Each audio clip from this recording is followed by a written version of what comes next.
это искусство в дальнейшем будет еще более углубленно изучаться и будет пропагандироваться, и наши дети смогут занимать большие, высокие, значит, скажем, планки исполнительского искусства.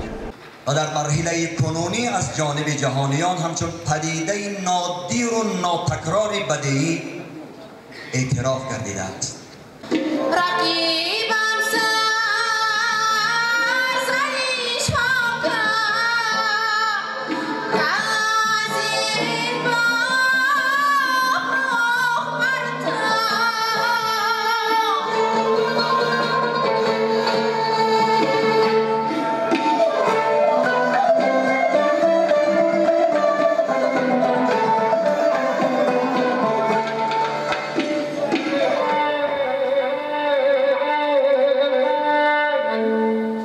مجنونی دشتی